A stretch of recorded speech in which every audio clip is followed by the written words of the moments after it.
Assalamualaikum warahmatullahi wabarakatuh.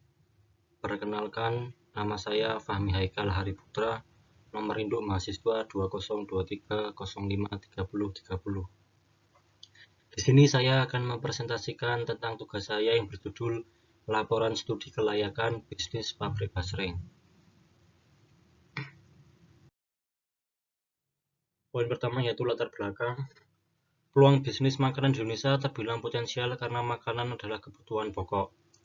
Salah satu makanan yang dapat dikonsumsi adalah camilan atau jajanan. Dalam hal ini, jajanan dinilai lebih potensial untuk mendapatkan profit besar dalam penjualannya. Masuk ke poin kedua, yaitu adalah basreng adalah salah satu jenis camilan yang berasal dari Indonesia. Basreng saat ini kebanyakan memiliki rasa yang gurih dan memiliki rasa yang gurih dan pedas yang khas, membuatnya menjadi camilan favorit bagi banyak orang di Indonesia. Poin ketiga, pabrik basreng yang direncanakan akan berfokus pada produksi basreng dalam skala besar. Produksi akan dilakukan dengan memanfaatkan teknologi dan proses yang modern untuk memastikan kualitas produk tetap terjaga secara konsisten. Selain itu, pabrik ini juga akan mempertimbangkan aspek kebersihan dan keamanan pangan dalam setiap tahap-tahap produksinya.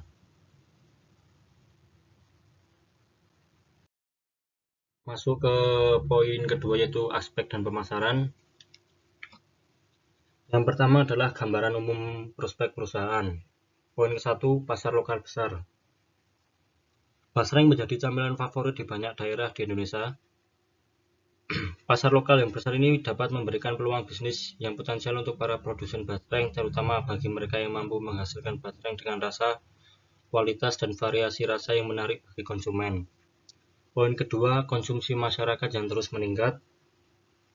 Konsumsi makanan ringan di Indonesia terus meningkat seiring dengan perubahan pola konsumsi dan gaya hidup masyarakat yang semakin modern. Basreng yang memiliki ciri khas sebagai camilan gurih dan pedas menjadi pilihan yang populer di kalangan masyarakat yang ingin mencicipi makanan ringan yang enak dan menggugah selera. Poin ketiga yaitu adalah ekspansi pasar internasional. Selain pasar lokal, bisnis basreng juga memiliki potensi ekspansi pasar internasional. Basreng yang memiliki citra rasa khas Indonesia dapat menjadi daya tarik bagi pasar internasional yang ingin mencoba cita rasa baru. Poin keempat, potensi bisnis waralaba. Berbisnis basreng juga memiliki potensi untuk dikembangkan sebagai bisnis waralaba. Konsep bisnis waralaba dapat memungkinkan para pengusaha untuk mengembangkan bisnis basreng dengan cepat dan efisien dengan memanfaatkan brand dan sistem yang sudah teruji.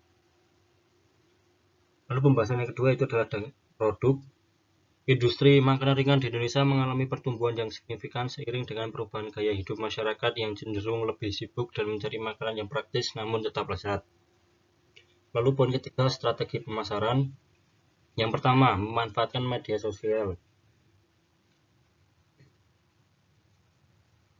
Bagi seorang pebisnis tentunya kita perlu mengikuti perkembangan zaman seperti penggunaan media sosial yang memiliki banyak pengguna. Media sosial yang bisa digunakan seperti Instagram, Facebook, Twitter, bahkan aplikasi TikTok. Untuk memperbanyak jangkauan konsumen, kita bisa menggunakan jasa promosi yang terdapat dalam media sosial tersebut. Dalam penggunaan media sosial, ada yang perlu kita perhatikan yaitu yang pertama, perhatikan waktu saat penguploadan, lalu membuat konten yang menarik, dan juga menggunakan hashtag dan caption. Lalu yang kedua yaitu adalah bekerja sama dengan influencer. Salah satu strategi promosi yang efektif adalah dengan melakukan kerjasama dengan influencer. Umumnya seseorang yang berprofesi sebagai influencer tentunya akan memiliki jumlah pengikut dalam jumlah yang tinggi di media sosialnya. Dengan kita bekerjasama dengan influencer, maka produk kita akan mudah dikenal di kalangan orang banyak. Lalu yang ketiga adalah promosi melalui pembukaan reseller. Reseller merupakan seseorang yang melakukan penjualan barang yang berasal dari supplier tanpa melakukan stok barang. Tentunya reseller akan memperoleh keuntungan berupa komisi yang akan diberikan sesuai dengan kebutuhan setiap produk yang terjual. Lalu aspek teknis dan teknologi. Yang pertama yaitu adalah desain produk. Desain produk basreng akan mempertimbangkan faktor-faktor seperti tekstur, cita rasa, dan kemasan yang menarik. Lalu yang kedua adalah spesifikasi bahan baku dan produk. Bahan baku utama untuk basreng meliputi daging sapi pilihan yang diolah dengan tambahan bumbu dan pengikat alami. seperti garam, lada, bawang, penyedap rasa lainnya juga akan digunakan sesuai dengan formula yang telah ditentukan. Yang ketiga adalah proses produksi. Yang pertama adalah penggilingan dan pemotongan daging sapi menjadi potongan kecil. Lalu setelah itu pencampuran daging dengan bumbu dan pengikat untuk membentuk adonan. Lalu yang ketiga adalah pencetakan atau pembentukan adonan menjadi seperti bola-bola kecil ataupun yang lainnya. Lalu proses selanjutnya penggorengan dengan minyak panas hingga mencapai tekstur yang kering dan renyah. Yang terakhir adalah pengemasan dalam kemasan yang sesuai dengan berbagai ukuran dan varian produk. Keempat yaitu adalah lokasi perusahaan atau pabrik. Pabrik basreng direncanakan untuk didirikan di lokasi strategis yang memudahkan distribusi ke berbagai pasar lokal dan regional. Poin kelima, layout pabrik. Layout pabrik akan didesain untuk memaksimalkan alur produksi yang efisien. Ini akan mencakup zona-zona seperti penerimaan bahan baku, area pengolahan, zona penggorengan, zona pengemasan, dan juga area penyimpanan produk yang telah jadi. Poin keenam, peralatan dan mesin yang digunakan. Yang pertama ada mesin mixer atau pengaduk adonan, lalu mesin cetak basreng, mesin pemotong basreng, penggorengan, kompor tungku, mesin spinner atau peniris minyak, mesin pencampur bumbu, alat beras kemasan, timbangan, dan juga rak penyimpanan. Poin ketujuh yaitu adalah layout mesin. Layout mesin akan disusun untuk memastikan alur kerja yang lancar dan efisien. Mesin-mesin utama akan ditempatkan secara berurutan sesuai dengan alur proses produksi, dengan pertimbangan ruang untuk perawatan dan juga keamanan operator. Lalu untuk selanjutnya yaitu adalah aspek manajemen dan organisasi. Yang satu adalah struktur organisasi perusahaan. Di sini dapat kita lihat ada bagiannya, itu yang pertama finance atau keuangan, yang memiliki tugas dan kewenangan mengelola keuangan perusahaan termasuk perencanaan anggaran, pengelolaan kas, dan pelaporan keuangan. Lalu yang kedua adalah produksi, yang memiliki tugas dan kewenangan sebagai berikut. Operator produksi, yang pertama adalah mempersiapkan material yang berkaitan dengan proses produksi, mengoperasikan mesin produksi, mulai dari menyalakan, menjalankan, memantau, dan mematikan mesin, melaksanakan kebijakan dan rencana produksi yang telah ditetapkan oleh perusahaan. Lalu yang ketiga adalah quality control, mengendalikan kualitas produk yang diproduksi agar sesuai dengan standarisasi pabrik. Dan yang terakhir adalah pemasaran atau marketing, kegiatan seperti penelitian pasar, pengembangan produk, strategi harga, promosi, dan juga distribusi. Fokus utama dari marketing adalah memahami kebutuhan dan keinginan konsumen, membangun hubungan dengan mereka, dan menciptakan permintaan untuk produk yang ditawarkan. Poin kedua yaitu adalah job description. Yang kesatu adalah pengadon. Kegiatan ini berupa melakukan pengadonan, di mana semua bahan baku dicampur menjadi satu gumpalan adonan yang perlu ditekan-tekan dan diaduk dalam mesin mixer. Yang kedua adalah mencetak. Kegiatan ini berupa mencetak adonan yang telah jadi dengan mesin pencetak basreng. Biasanya akan berbentuk bulat adonannya. Lalu yang ketiga pengiris. Kegiatan ini berupa mengiris adonan basreng yang tadi sudah jadi menggunakan mesin pengiris. Irisan basreng yang diharapkan berbentuk tipis dan juga lonjong. Lalu proses keempat penggorengan. Kegiatan ini berupa menggoreng adonan basreng dan lalu ditiriskan minyaknya dengan mesin basreng. Lalu yang terakhir adalah untuk selanjutnya adalah pembumbuan. Kegiatan ini berupa pemberian bumbu pada basreng sesuai varian rasa. Lalu yang terakhir adalah pengemasan. Kegiatan ini berupa pengemasan basreng yang telah diberi bumbu. Lalu yang ketiga adalah job specification.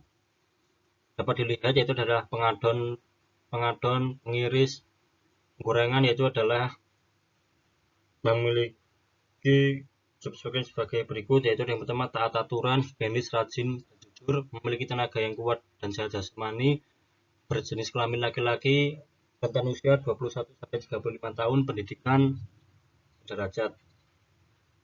Lalu untuk job specification yang selanjutnya adalah bumbu dan pengemasan, taat aturan, teliti, rajin, dan jujur, jenis kelamin perempuan, usia 21-35 tahun, pendidikan rata. Lalu poin keempat, proses rekrutmen. Proses rekrutmen melibatkan pemantauan pasar tenaga kerja untuk menarik kandidat terbaik, penilaian kualifikasi dan wawancara untuk memilih karyawan sesuai dengan kebutuhan perusahaan, penempatan dan orientasi untuk mempersiapkan karyawan baru dalam peran mereka. Lalu poin kelima, sistem pengembangan dan kompensasi. Sistem pengembangannya mencakup program pelatihan untuk meningkatkan keterampilan, rencana karir untuk memfasilitasi perempuan dan kemajuan karyawan dalam organisasi. Kompensasi dibagi menjadi 3, yaitu yang pertama kompensasi uang yang memiliki gaji pokok 1.900.000, tunjangan 100, total gaji 2 juta per bulan. Kompensasi non-uang berupa asuransi kesehatan yang lengkap, program pelatihan yang terus-menerus, kesehatan untuk mengembangkan keterampilan dan kemampuan.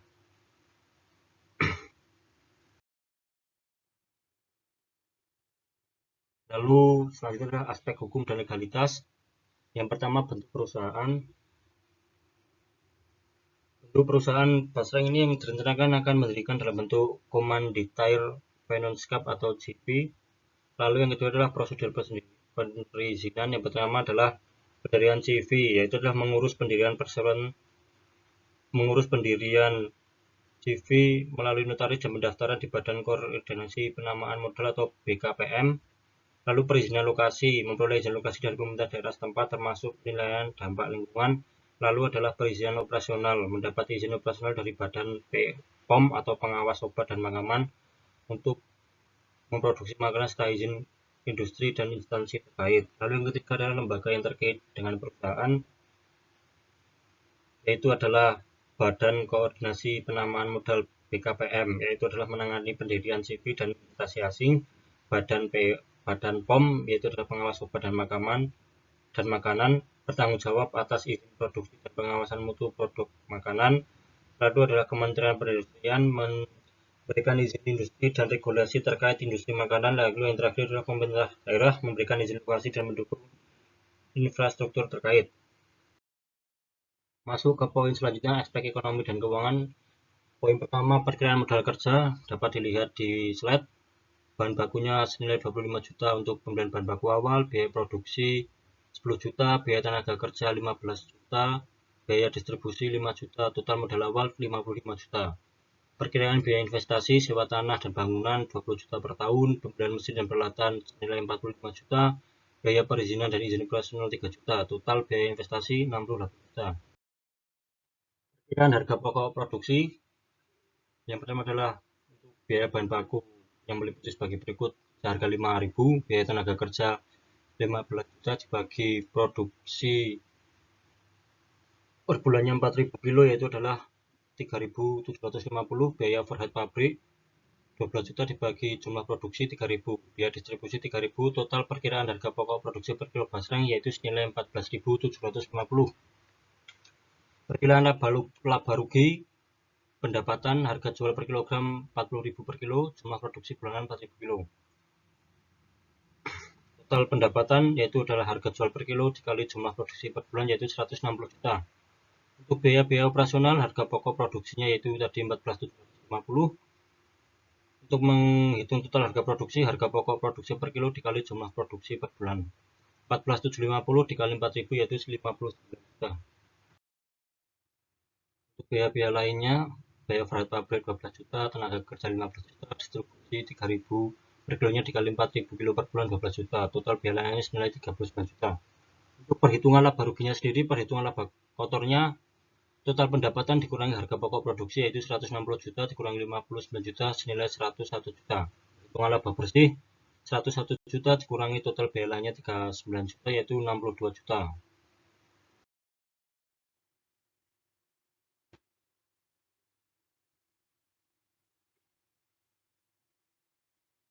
Lalu yang terakhir adalah sumber pembiayaan. Perhitungan sumber pembiayaan modal pemilik plus pinjaman bank plus pinjaman dari investor plus modal tambah yaitu 45 juta tambah 50 juta tambah 15 juta tambah 20 juta yaitu 130 juta. Lalu yang poin terakhir adalah analisis investasi dan kelayaan. Yang pertama adalah tinjauan pasar. Tinjauan pasar sendiri meliputi permintaan pasar, tren konsumsi, dan juga persaingan. Lalu analisis teknis, lokasi dan kapasitas, pemilihan lokasi pabrik yang strategis, serta perhitungan kapasitas produksi optimal, proses produksi, dan juga standar kualitas produksi. Lalu yang ketiga adalah analisis keuangan,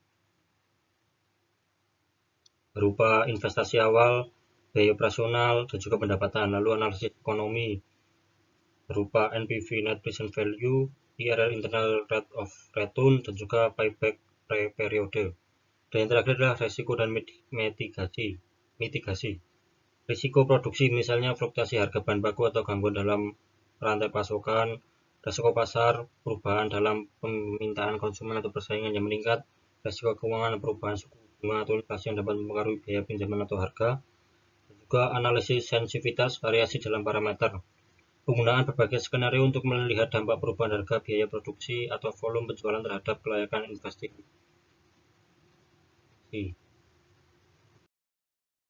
Lalu yang terakhir adalah masuk ke kesimpulan. Dari kesimpulan, kita tarik hasil analisis aspek layanan. Yang pertama, aspek pasar, permintaan yang terus meningkat untuk menghadirkan praktis dan berkualitas, serta kepopuleran basreng di kalangan konsumen menunjukkan potensi pasar yang besar.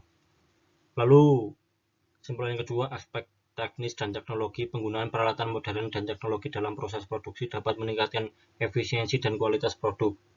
Yang ketiga adalah aspek manajemen dan organisasi, struktur organisasi yang baik dan pengelolaan sumber daya manusia yang efektif akan mendukung operasional yang lancar dan pengembangan perusahaan. Lalu yang keempat, aspek hukum dan legalitas, kepatuhan terhadap perizinan dan regulasi yang berlaku akan memberikan fondasi yang kuat dan perlindungan hukum bagi perusahaan. Yang terakhir, aspek ekonomi dan keuangan, analisis investasi menunjukkan potensi untuk mencapai laba yang menguntungkan dengan manajemen keuangan yang baik dan efisien. Sekian dari presentasi saya, jika ada kurang dan salahnya mohon maaf. Wassalamualaikum warahmatullahi wabarakatuh.